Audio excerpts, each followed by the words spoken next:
నలిగిపోయే పరిస్థితి ఉన్నది. వరద జలాల మాట దేవుడు ఎరుగు, నికర జలాలు బయటట్టున్నాయి, ఉన్న నీళ్లు బయటట్టున్నాయి. ఉన్న నీళ్లు బయటట్టున్నా నిమ్మకు నీరెత్తినట్లు రేవంత్ రెడ్డి ఉన్నాడు. అయితే నాకు బాధ కలిగేది ఏంటంటే రేవంత్ రెడ్డి అంటే సరే ఆయన తెలంగాణ ద్రోహి, ఎన్నడూ జై తెలంగాణ అనలే, ఎన్నడూ అమరవీరుల స్తూపం కాడికి పోలే, ఎన్నడూ తెలంగాణ కోసం రాజీనామా చేయలే, ఆయనకి ఎప్పుట్లా తెలంగాణ సోయి లేదు. మరి ఉత్తమ్ కుమార్ రెడ్డి ఇంకెవరన్నా ఈ క్యాబినెట్లో తెలంగాణ సోయి ఉన్నాడు ఒక్కడన్నా లేడా?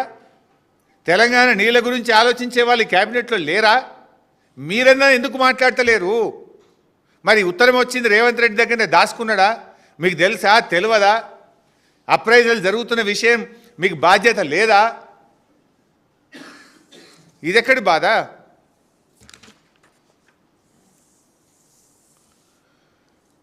ఇవాళ ముందు నుంచి చెప్తున్నాం మేము. ఆ రోజు ఢిల్లీ మీటింగ్ అప్పుడే చెప్పినాం, అపెక్స్ కమిటీ మీటింగ్ అయితేనే వెళ్ళాలి, మీరు ఉత్తుత్త మీటింగ్లకు పోవద్దు, పోతే బుక్ అయితే తెలంగాణ, నష్టమైతే తెలంగాణ అని ఆ రోజు మేము హెచ్చరించినాం. ఏం చేసిండు రేవంత్ రెడ్డి? నేను మీటింగ్కి వస్తలేదని రాత్రి ఉత్తరం రాసిండు. రాత్రి మళ్ళీ అర్ధరాత్రి ఏమైందో తెలియదు కానీ పొద్దుగాల లేచి ఢిల్లీ విమానం ఎక్కిండు, పోయిండు, మీటింగ్లో కూర్చున్నాడు. సాయంత్రం ఏమో మీటింగ్ పోనన్నాడు. పొద్దుకి మరి ఏం జరిగిందో తెలియదు కానీ పొద్దుగాల విమానం ఎక్కిండు, పోయిండు, ఢిల్లీలో మీటింగ్లో కూర్చున్నాడు. మీటింగ్లో ఒకవేళ బయటకు వచ్చినాక ఏమన్నాడు? ఆడ అసలు బంకచెర్ల ముచ్చట్ని రాలే, బంకచెర్ల మీద మీ ఎజెండాలనే లేదు, బంకచెర్ల ఒప్పుకునేది ఎక్కడిది? ఎజెండాలు ఉంటే కదా ఒప్పుకునేది, ఎజెండాలనే లేదు అని రేవంత్ రెడ్డి మాట్లాడిండు. మేము బీఆర్ఎస్ పార్టీ అన్నీ బయట పెట్టినాం, బంకచెర్ల ఎజెండా కాపీ బయట పెట్టినాం. ఆ నిమ్మల రమానాయుడు ఆంధ్రప్రదేశ్ నీళ్ల మంత్రి బయటకు వచ్చి కుండబద్దలు కొట్టిండు.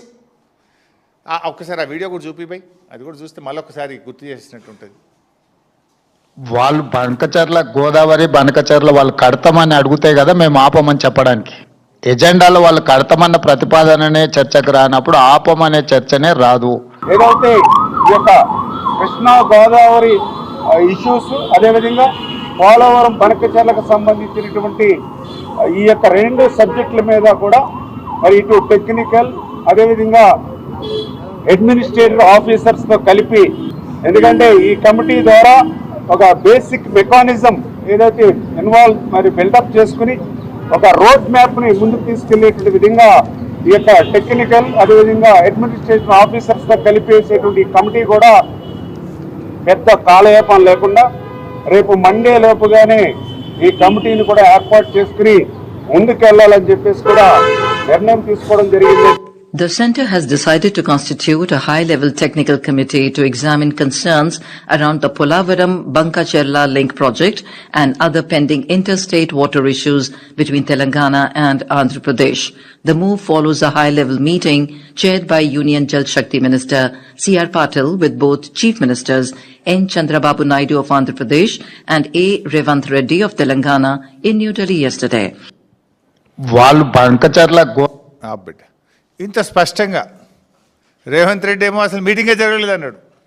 పాపం నిమ్మల రమానాయుడు గారు ఉన్నదున్నట్టు చెప్పిండు. ఆల్ ఇండియా రేడియో న్యూస్లో కూడా ఉన్నదున్నట్టుగా కేంద్ర ప్రభుత్వమే చెప్పింది. దీంతో ఏమైంది? రేవంత్ రెడ్డి గొంతులో పచ్చి వెలక్కాయ పడ్డది. రేవంత్ రెడ్డి ద్రోహం, రేవంత్ రెడ్డి అబద్ధాలు బట్టబయలు అయిపోయినాయి, బట్టలిప్పినట్టు అయిపోయింది.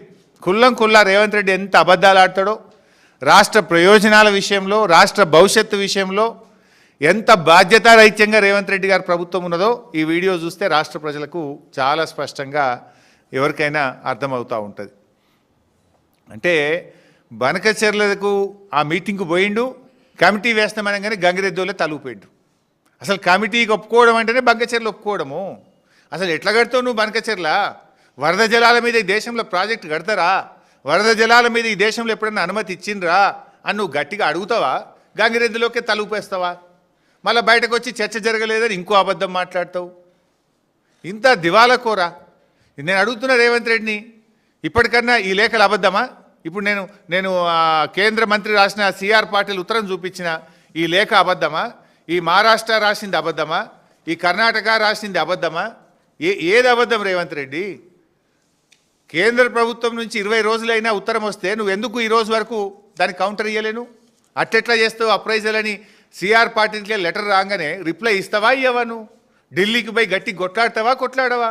వాళ్ళు వినకపోతే సుప్రీంకోర్టు పోవా? ఎందుకు పెదవులు మూసుకున్నావు? ఎందుకు భయపడుతున్నావు? ఏం నీ వాటాలా? దేనికోసం? Why are you mum? Why are you not protecting the interest of the state? ఇలా కర్ణాటక అంత గట్టిగా అడుగుతుంది కదా. ఇప్పుడు ఆ రోజు 3 రాష్ట్రాల మధ్య ఇంటర్స్టేట్ అగ్రిమెంట్ అయింది. పోలవరంలో 80 టీఎంసీలు మళ్ళిస్తే